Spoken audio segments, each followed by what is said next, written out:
Hey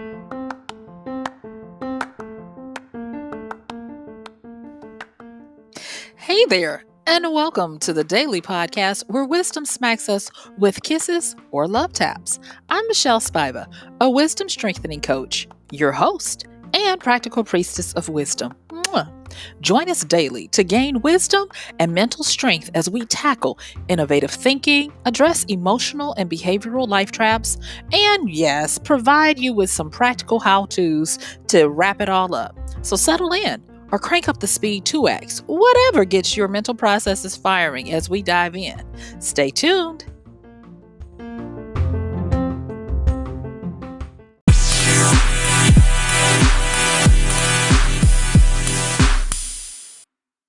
Yay!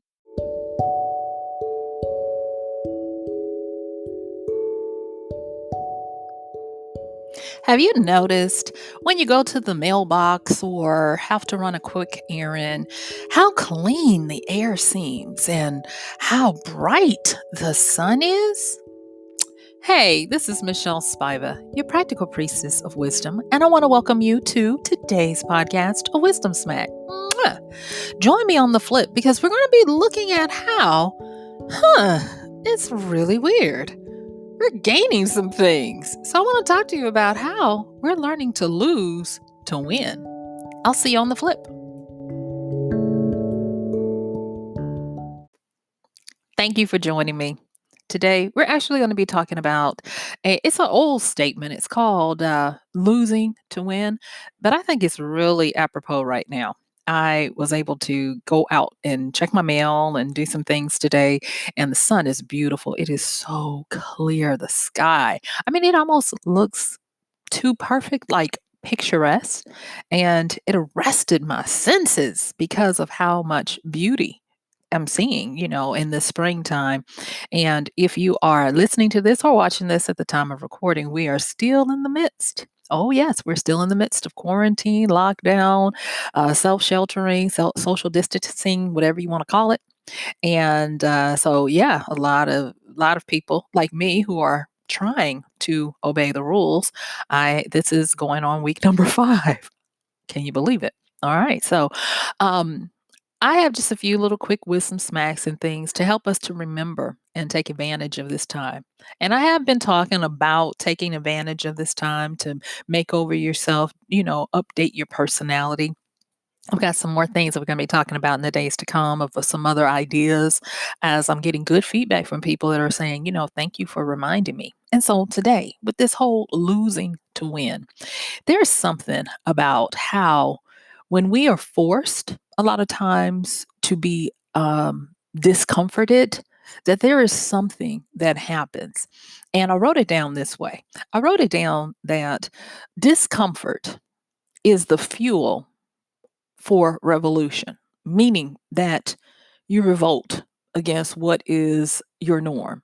So, extreme discomfort of being locked in, sheltering in place, has caused, I know me and many others, to have to find our new level, find our new norm, find a new way to have structure and to go about our days.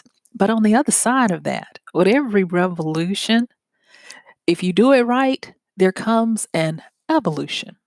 And believe it or not, beauty is one of the main, exquisite beauty, I should say, is one of the main factors of evolution. We strive to go toward that which is beautiful. And it's my sincere hope that as we continue to do what is needful for the propagation of our species, to stay healthy, to continue to flatten the curve, that nature and our environment will also heal and be able to pronounce even more beauty. Because I'm just here to tell you, it's beautiful outside, and I'm looking at Twitter where other people are posting pictures. I saw one guy who was in Victoria, Canada, and he was like, "This almost seems unreal," and I was like, "Yeah." And he just posted a couple of pictures, and they look better than postcards. And he's like, "This is not my back, my yard," and being able to see and remember the simple things that can provide so much beauty I hope that they help to evolve us where we desire to go back to that beauty, that simplistic beauty. But not even that. Another thing about this whole losing our perspective freedoms, if you will, is that we get a chance to renew our respect for the simple beauty. And simple beauty is deep. I've done a podcast talking about the deep end of simplicity and how, like Einstein is noted as saying, uh, basically, it's kind of like the Goldilocks thing that you only want to say, do, or have as much as is needed, but never any more or any less. There's another articulation of it that I like a little bit better, and that articulation is to never be wasteful, but never be stingy. And that kind of, to me, helps me to get into this understanding of even in that, there is a certain amount of something that we have to give up. We can't give in to our gluttonous desire to have as much as we want, and we can't give in to our miserly hoarding desire to preserve for a day that might not be guaranteed to us. And so it causes us to have to find this harmonic balance where we're always trying to stay right in that perfect pocket to be able to be satiated and satisfied, as well as still keeping that hunger to keep going. And that brings me to something else. When you're talking about this whole losing to win, one of the things that I have found in the life that I lead as a solopreneur, solo female out here in this big, world, is that I always notice that in every loss is a huge lesson, and that I am able to celebrate my wins so much more because the losses bring so many lessons. And not that I'm, trying to go out and, have loss and failure and those types of things, but I never seem to forget that failure is a tuition that you pay for the success you get. And because of how we have been forced to shelter, forced to stay inside, so many new things are starting to come alive. And not only new things, but foundational things. That's what I want to say. Foundational things. Um, I'll even go so much as to say that this is a beautiful moment of clarity. It really is when you are getting into your new routine of not being able to have all the excesses, but also being mindful that you have to continue to live your life. You can't let yourself go. You got to still exercise and eat and sleep and drink your water and communicate and interact and work and all of those different things. But you find that you're in uh, a situation where it has to be minimal, meaning that you don't have all of the stuff that you would normally have. You get to be real creative, and you start to get really clear. We start to get really clear. Have you? I hope you've noticed that. I looked at something I was putting together that I'm still working on, and I looked at the part of it that I've been working on in the last week as opposed to the part that I was working on a few weeks ago. And now the part that I was working on a few weeks ago was real convoluted to me now. It's a whole bunch of stuff that looks good and it does do things, but I'm like, I can do this with not as much because now that harmony of you can't have that racing running mind trying to keep up with the rat race of society that was on hyperlink. Everyone has had to slow down, and because everyone has had to slow down, I can say for myself that that has given me time to be able to not just slow down, but to get concrete and foundational on what matters, on what doesn't matter, on getting clear. And I'm starting to see that, hmm, maybe there are different ways to approach and to look at things. In my meditations, especially this last week, shout out to Dr. Cindy Cork for providing me with some home light therapies to help with vitamin C and vitamin D and turbo boosting, my mind capacity through light therapy. Dr. Cindy, thank you for that. My meditation time has just been phenomenal because it has been way, more calm, and I'm able to do more with less. My mind isn't all over the place. And so I can home in on one thing and get a real good understanding of it so that when I get through, I hit the ground running. And I'm just very thankful for that. But I don't think that I would have been able to get to this point, and I feel like I'm just at the beginning of this point right now, and this is going into my 5th week, and I'm like, "Dang, it took a whole month of me having to give up a lot for me to start noticing these gains and these wins." I'm just gonna say this, that now having had time to slow down, to get back into rhythm with my environment, with my family and my friends, being able to know that I'm going to be talking with people who love me, who share DNA with me, um, because we're in this together. And it's not just an obligatory, oh, hey, but it's because we're making the choice to interact with each other. That has opened up so many different avenues that I'm really grateful for. And I want to just give you this kind of like quick wisdom smack. It's not going to sound nice, but it is. And I'm going to say this, that if you really start intending, intending to make the best out of this, you'll start to learn and start to see that a lot of stuff that we do doesn't make sense.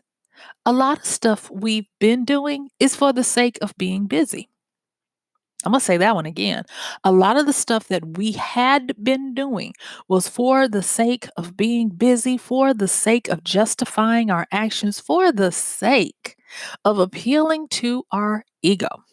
Yesterday, I read something from a business. I don't think it was Business Insider, but it was a statement that talked about Delta Airlines, which is a huge employer here where I live in the Atlanta area. And Delta made a change. And they said that to enforce social distancing on flights, what they would do is they would start boarding from the back of the plane to the front. And I immediately thought, the first shall be last and the last shall be first, kind of like that reversal. But it also lent toward them being more effective and efficient to get out of the gate on time, and for it to not be a problem with people standing all in the aisles and folks trying to get around them and all of this. And oh, it was on Twitter. I saw this. Sorry. And so a lot of people on Twitter were saying, well, why weren't they always doing it? And I was noticing that based on the responses people were giving, it came down to our needs to feel self important, for those who might want to have much, sitting in the front in first class, wanting to be first, wanting to be on the plane first, even though it probably wouldn't behoove them because they would probably not realize that. Uh, Boarding last would mean that they could take their time and people wouldn't be trying to get past them, walking all over them or whatever. And that was just one of the many different things that I started seeing. And I started noticing, I was like, you know what? A lot of stuff now, in hindsight, in living in this new world of getting all this clarity, it's like somebody took a big old environmental spray of Windex, for my people that are not in the United States, that's a glass cleaner, and just cleaned it all up so that now you can see clearly through and see all the stuff. And not for nothing. Now, don't look at me funny or whatever, but I'm going to say this. I love how the ancients looked at astrology and the movement of the planets. And there are certain attributes that are given to each one of our planets. The first seven, I should say. Well, actually, they do go up um, to the nine. But I love how they would give them attributes and say that, the planets have this and that. And so, based on where the planets are astronomically, astrologically, they would have certain meanings. And it was attributed to Saturn, the seventh planet, the grandfather, the chronos, the time, that Saturn represents contracts, boundaries, uh, um, retellings, and not retellings, but where it Saturn makes you open up your books and your ledgers, and Saturn puts this amount of pressure on you to kind of like test to see where you are. And that Saturn energy, if you will, was said to be very straight and narrow, very orderly. And I was like, we're in a time of chaos, but we are in the time of Saturn. And I remember at the end of last year looking at how the placements of the planets were going to be coming into this year. They were talking about Uranus and Pluto, and then they were talking about how Saturn was going to be moving in, and that the last time that the planets arranged like this, are you ready for this? The last time the planets arranged like this, we had the Great Depression. Now, people were talking about this in November, December of 2019. And I was like, oh, but now, just even looking at what's happening at this particular time of recording, the economists are starting to tell us to brace for economic impacts, possibly worse than the Great Depression. And that does not mean that it's going to be horrific and you're going to lose everything. It's just going to mean that there is going to be a severe correction and a suppression of a lot of superfluous stuff, just like we're talking about now.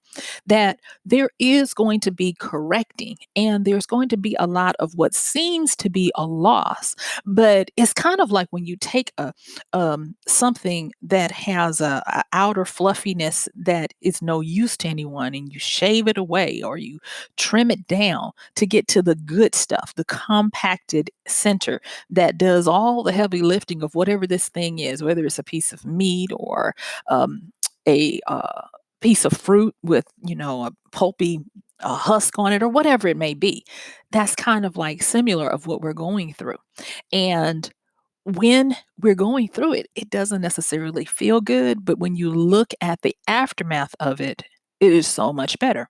I said on another podcast, and I want to give reference to where I got it from.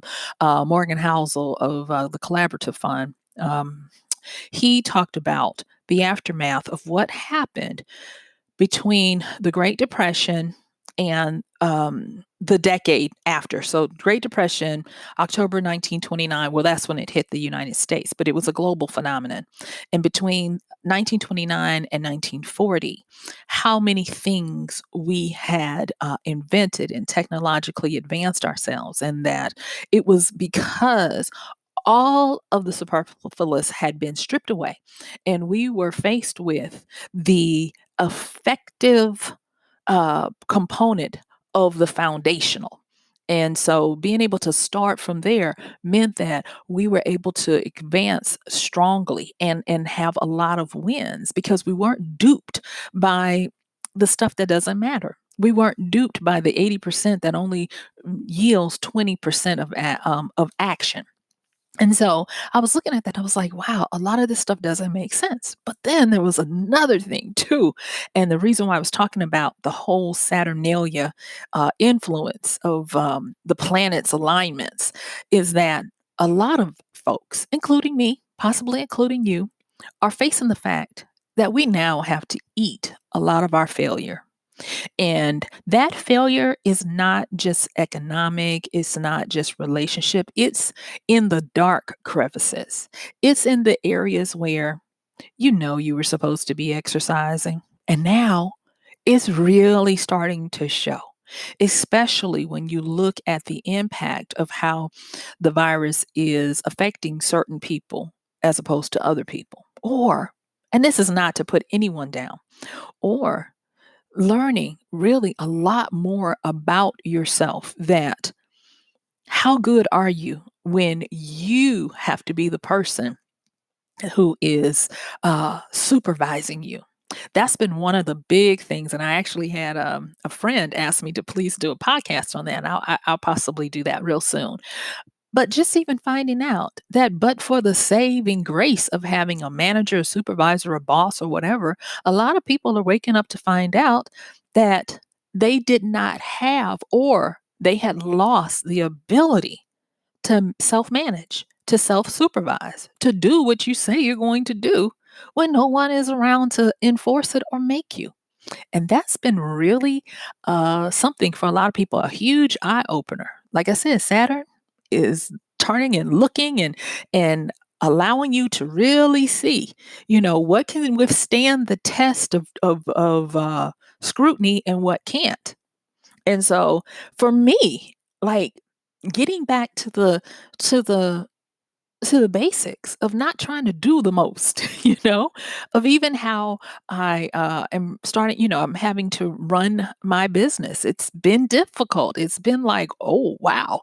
I was knocked around for about 3 weeks, and it took me that long just to even get out of looking at all the obstacles. And I said this the other day, that we have to be careful about that, because even in your loss, there is a win, but it's only a win if you remember to not be so taken and so flummoxed or so enamored, if you will, by the obstacles, that that's all you see. Because what you focus on is what you see. And looking back over since being in quarantine, I was like, I wasted a little too much time looking at the obstacles and trying to cope with them, instead of looking around the obstacles and learning how to eradicate them. And that has been something really powerful. And I'm going to share that with you again today. When you are losing to win, understand that you're also benefiting from the fact that you can no longer cope. You are no longer being able to be propped up to continue hobbling along as usual. Nope.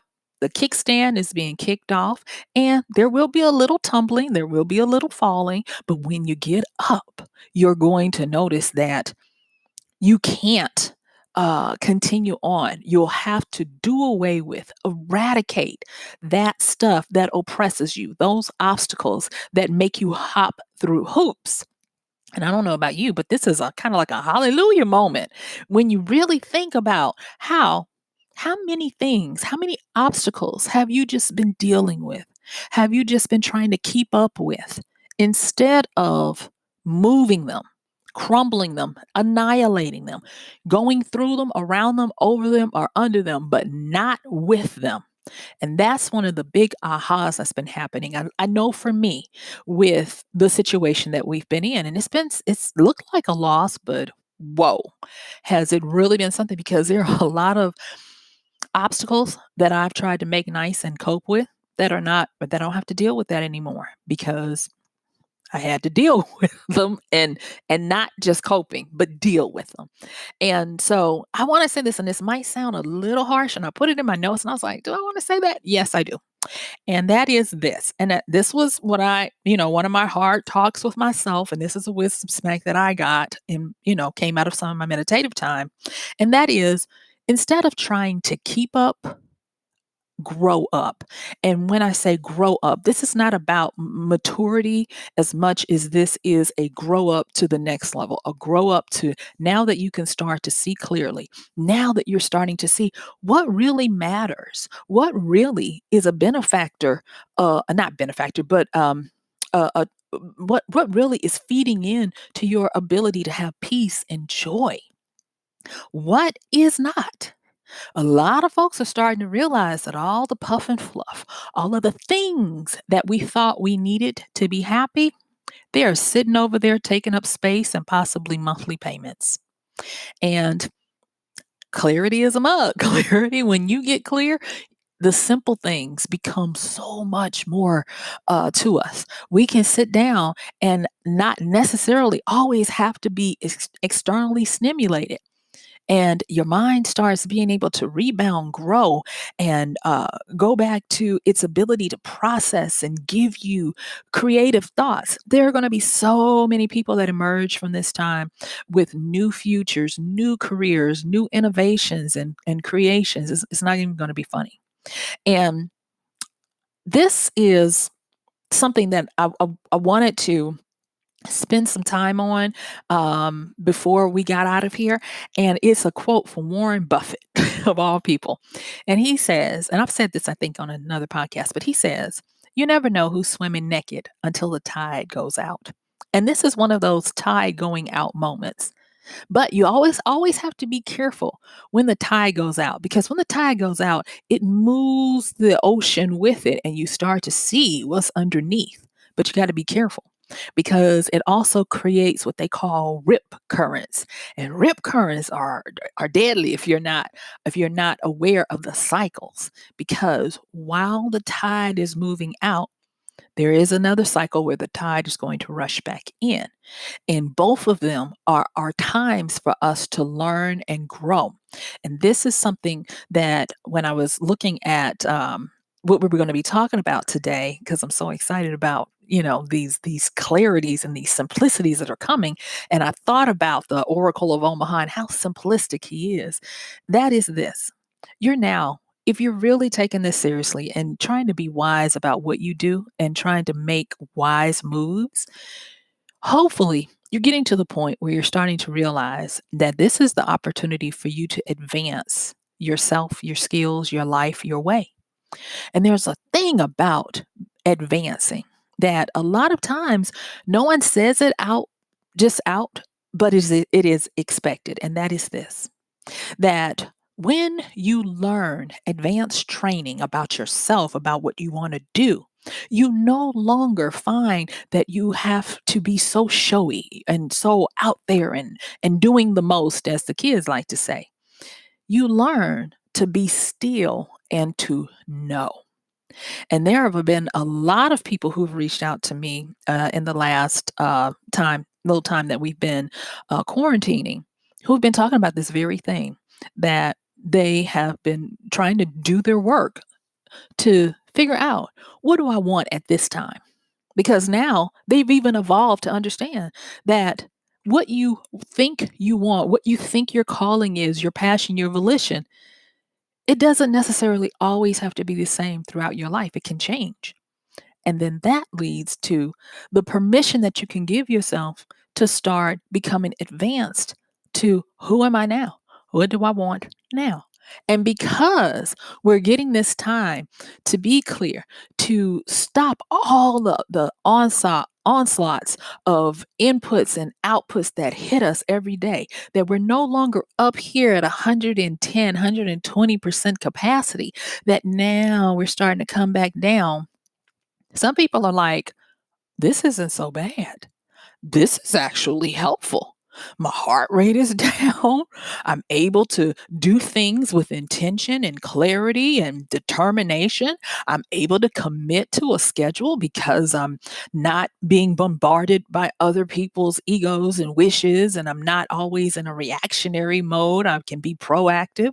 And so we've been in this long enough for people to start seeing the benefits, that the loss is actually a win.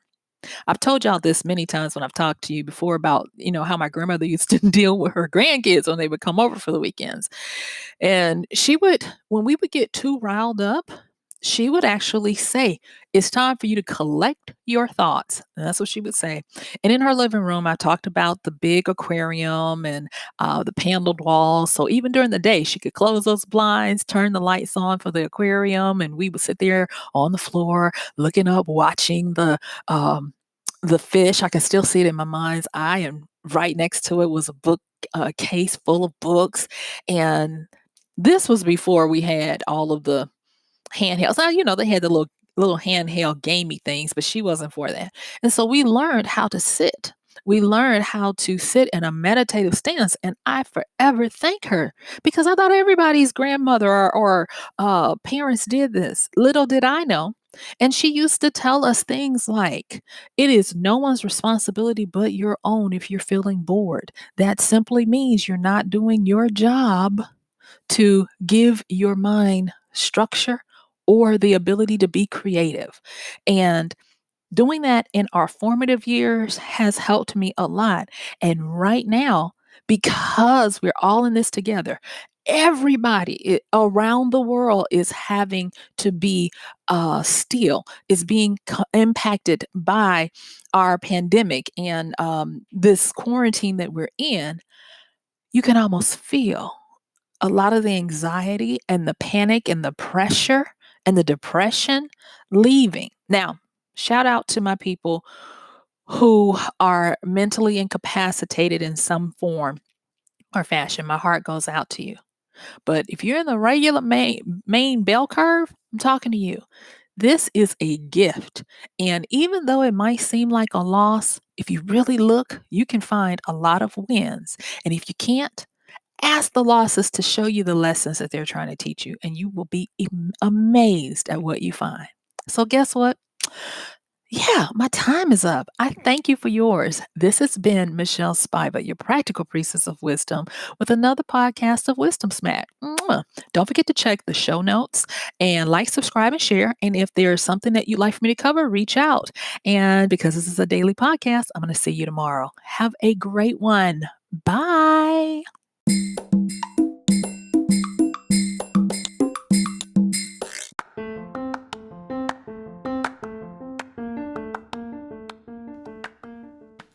And that's going to do it for today's podcast of Wisdom Smack with Michelle Spiva. If you like this podcast, please help us get the word out. Like, comment, subscribe, and even share.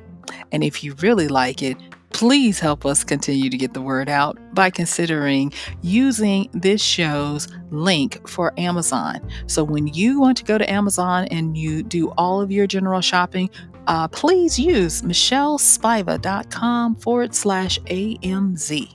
It's simple as that. It doesn't cost you anything extra, and this show might receive a little bit of commission that will go towards helping to further get these episodes out to you and to others. So thank you so much for listening. This has been Michelle Spiva with Wisdom Smack. Bye.